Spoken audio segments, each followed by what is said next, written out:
There was a man. He lived in the 1920s, 1930s. His name was Easy Eddie.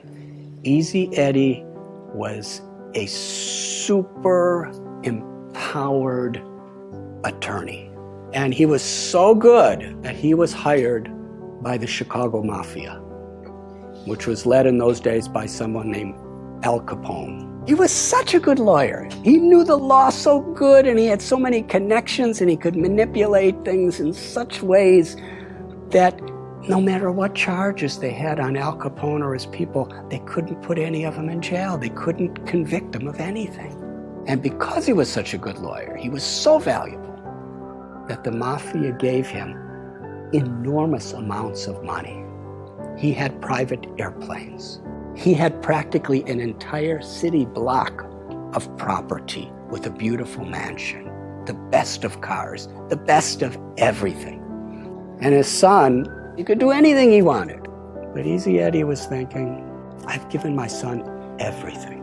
Everything money could buy. But there's one thing I haven't given my son. I haven't given him an example of a father that he could be proud of. And he thought about this for some time. And Easy Eddie came to the conclusion, the only way I could give my son a father with a legacy of a good name is I have to help the government put the Mafia in prison.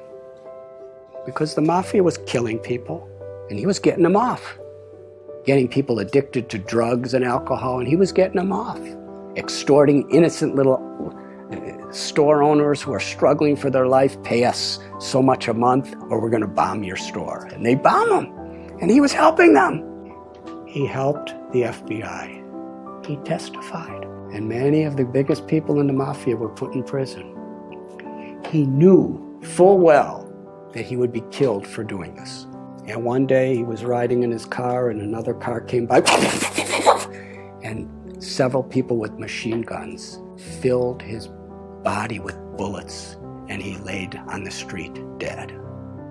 He paid a very high price to give his son a father who he could be proud of. That's a high price, but for him it was worth it. Now I'm going to tell you another story. There was a man. He was in the United States Air Force during World War II. And he was on a battleship called the USS Lexington. And he took off from his ship with a squadron of other airplanes, maybe 6 or 7, to go fight against the Japanese. As they were flying in the sky, this person realized that someone on the ship forgot to put fuel in his tank.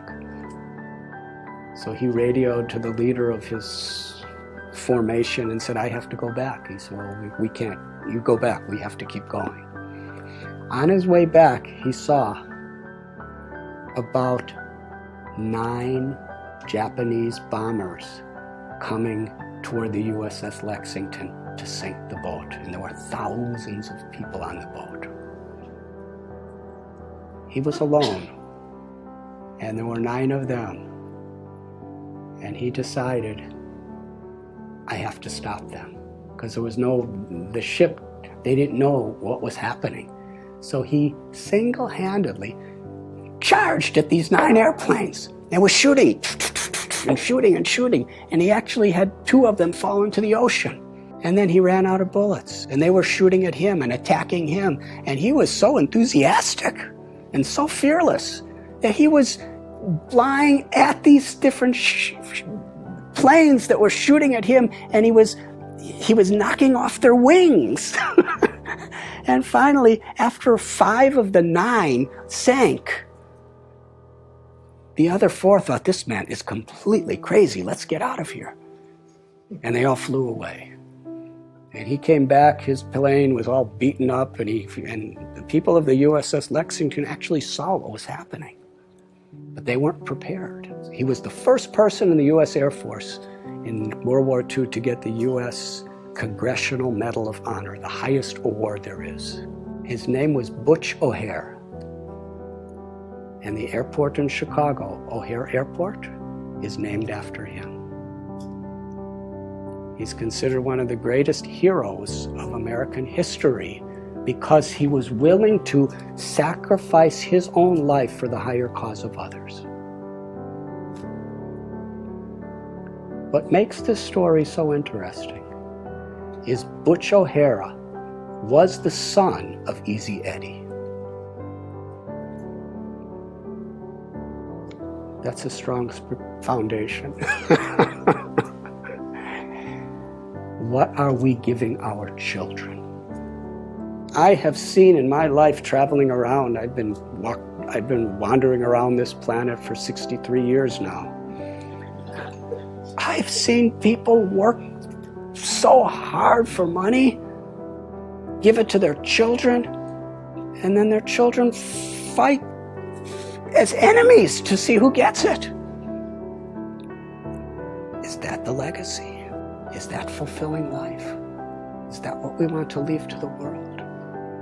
Our values, our character, the grace and the compassion, the love that flows through us is the greatest contribution we could make to our own life, to God, to our families, and to the world. And when we have those values, and we work and we build that foundation through good company and good practices and good decisions, then we could have a wonderful, fulfilling, meaningful life beyond birth, beyond death. And we could leave that as a legacy for the world.